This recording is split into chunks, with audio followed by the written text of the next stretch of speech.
Oh, come on! You gotta admit this is cool!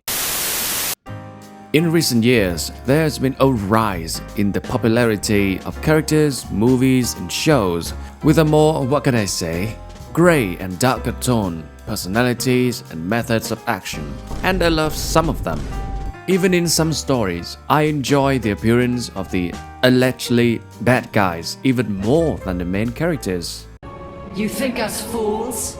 Yes, but that is irrelevant. But sometimes, nothing beats going for some classic heroic actions. To be fascinated, in awe, be inspired to be good, to do better, to admire honorable ideas and actions.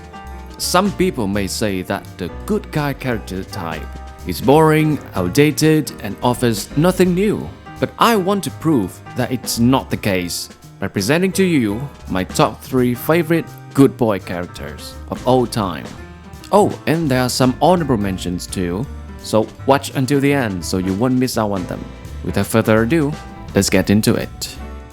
So, what exactly counts as a good guy character? In my opinion, it will refer to a more traditional hero, a big old good boy who loves everyone around him or her. Someone who committed to upholding righteous values and unafraid to defend them. They're often the leader of their own people, showing tremendous love and care, serving as role models or paragons for others to admire. Or just a guy trying to protect his loved ones, never backing down in the face of evil, while still embracing compassion, forgiveness, and second chances.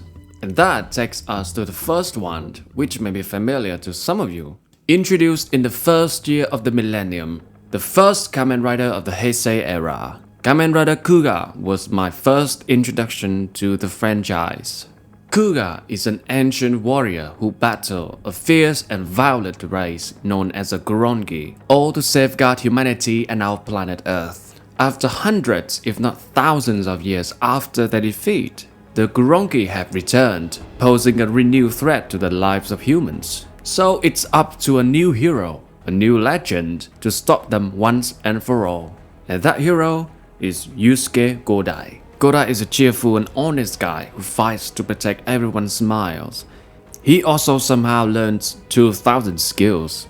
Even in dire situation, he tries to keep his spirit up with a smile on his face. Godai would do anything to help someone as long as he can, especially now that he has become Kuuga. Though a gentle guy, you would not want to piss him off.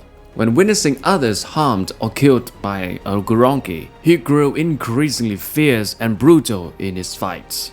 This act, however, triggers a vision inside his mind, showing him that he will become a true monster if the brutality continues, which makes Godai shocked in horror. To prevent this, Godai does his utmost to keep a calm heart while battling the Grongi monsters. However, fighting without hatred also intensifies the challenge of his role as Kuuga.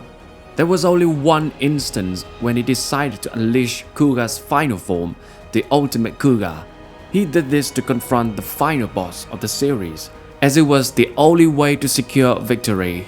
After an intense battle, he continues his journey around the world, using it as a way to heal his mental health and emotions, which is something heartwarming to see. Like most of the Kamen Riders, Godai's fight centers around one simple and noble cause: to protect everyone and their smiles. His pure heart is the reason why he could endure the ultimate form in the first place. Right from the start, Godai becomes Kuuga and takes on the Grongi because it's the right thing to do. Following his story further into the series, we learned how Godai became the man he is now. Turns out it was his teacher who showed him there is hope in the world. Godai's signature thumbs up is also inherited from him. It meant a well done to someone who has overcome adversity. Godai's teacher taught him this while cheering him up when he lost his father. He inspired Godai to stay strong, to protect his mother's and sister's smiles, and to grow up to become a man who can protect others. A man with an iron will and a golden heart, given the ultimate power that could destroy humanity, but chose to fight evil forces to protect them, easily became my most favorite rider. I also like how he works his way through the forms of Kuuga. He struggles with the new powers, and he has to use his quick mind of him to learn how to use them. And Godai could never do this alone. His friends and the supporters from the police department play an important role. Hell, they may be the best police department I've ever seen when dealing with a supernatural threat outside of their capability and jurisdictions. Yusuke Godai, the classic hero with a mix of modern tweaks, is my all-time favorite Kamen Rider. He is the reason why I started watching Kamen Rider in the first place. He's a hero who can inspire hope and courage in the minds of many kids, just like how I was encouraged by his adventure. To become someone who can protect the smiles of others will always be one of the most noble causes to me. Do you know the oldest lie in America, Senator? It's that power can be innocent.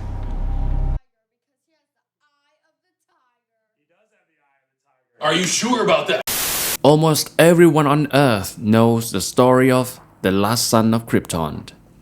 Doomed planet, desperate scientists, last hope, kindly couple, Master Roshi, Kamehameha.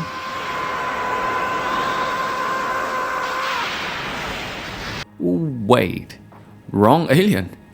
Clark Kent, or Kal-El, or as many of us know him, Superman, is a superhero created in 1938 by Jerry Siegel and Joe Shuster.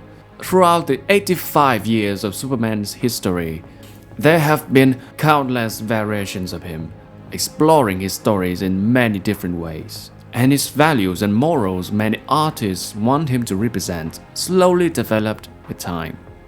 An honest man who values freedom, the right to live, to choose, a man who upholds the oaths to fight for those who cannot, against disasters, oppressions, and evil. With all of that and his incredible powers of a god, Clark still remains the son of a farmer from Kansas who tries to do the right thing. But what makes him so special? What sets him apart from many superheroes we know and love? What makes him the superhero of superheroes? People often call him a paragon, the beacon of hope. They talk about Superman can overcome anything and always finds a way out. They talk about him like a god. But after reading and watching stories about him, I realized something. Superman is indeed powerful, but what made him so loved for almost 90 years is not his powers, but his values, ideals, and morals. This is why I love stories like Kingdom Come, Peace on Earth, Batman v Superman, Dawn of Justice, and Superman and Lois so much. In those tales, you don't just see an allegedly god with overwhelming powers. You see a son, a man, a husband, a father, a person with human emotions and human problems. And that is beautiful. He may not be able to save everyone, but he still tries his best. He may be hated by so many in the world, and self-doubts haunt his mind, but he still risks his life to save everyone. Family and kids are not his burdens, but his fuel to ignite his fighting spirit for a better world. He may be considered irrelevant or outdated, but his methods and ideas stand tall and proud through the test of time. He may not have a way to save the world as Superman, but he can, and he will, as the farmer Clark Kent. Also, Zack Snyder's visuals and Alex Ross's drawings are spectacular. Superman's stories are always so interesting to me. He's nothing like us, while being so much like us. He has the same struggle as a regular man, but on a totally different scale. It's always a joy to read, to watch his adventures throughout the years as I grow up. To see the superhero of superheroes still flies high as an example of a hope for a better world. In this day and age, we need an icon like Superman more than ever.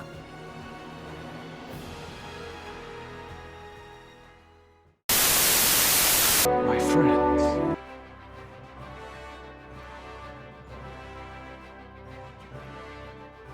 You bow to no one.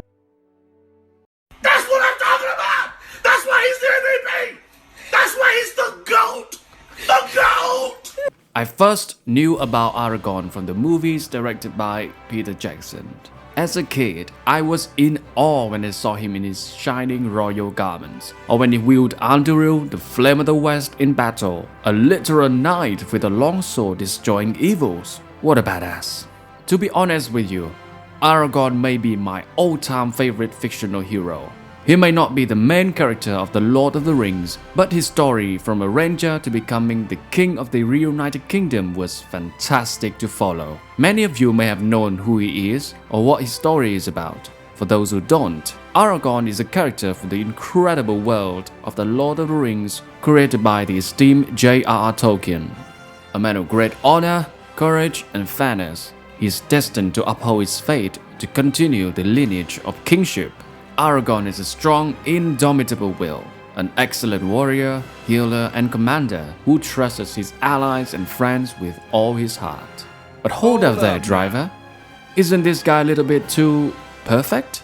He sounds like one of those Mary Sues you see in movies nowadays. No weakness, no struggles, always has a solution for everything and can achieve anything with ease, can defeat anyone standing on their way. And to answer that, I would simply say, no, he's not. In both the books and the movies, I adore each version for distinct reasons, but Aragorn is far from perfect. In the books, while he has absolute trust in his role and destiny as a future king, he's no stranger to self-doubt, particularly after the Fellowship lost Gandalf following the battle with the Balrog in the Mines of Moria. He even blames himself for the adversities on the journey after. Boromir. Aragorn is a man who is self-aware of his positions, who knows what to do most of the time, who understands his duty and lineage, his heritage, and has a strong belief in his friends. In the movies, we see a less assertive and full of self-esteem Aragorn, but no less fierce in battle or kind to his allies. Many of the fans prefer the book version of him more than the film, in which many claim Peter Jackson has changed his character a bit too far from the original.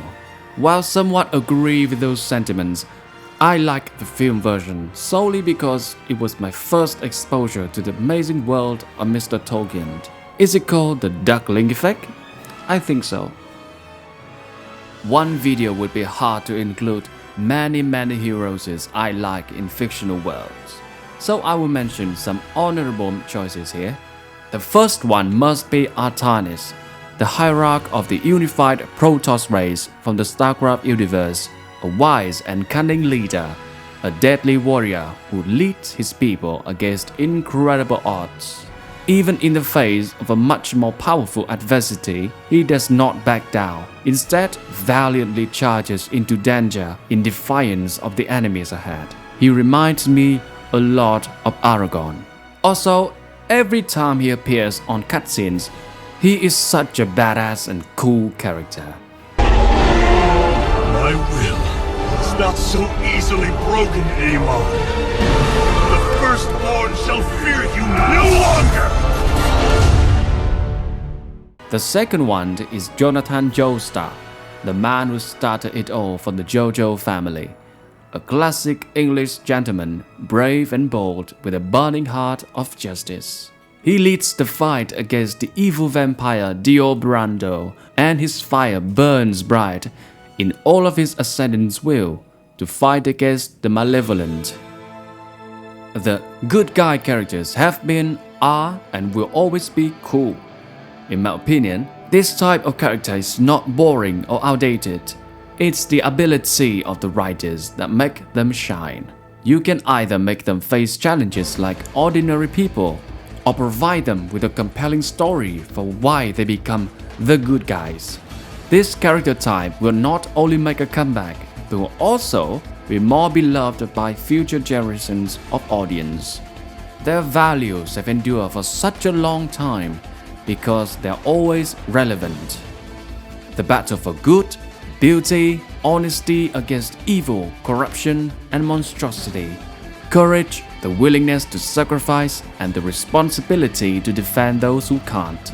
These values will keep inspiring us as we enter a new era.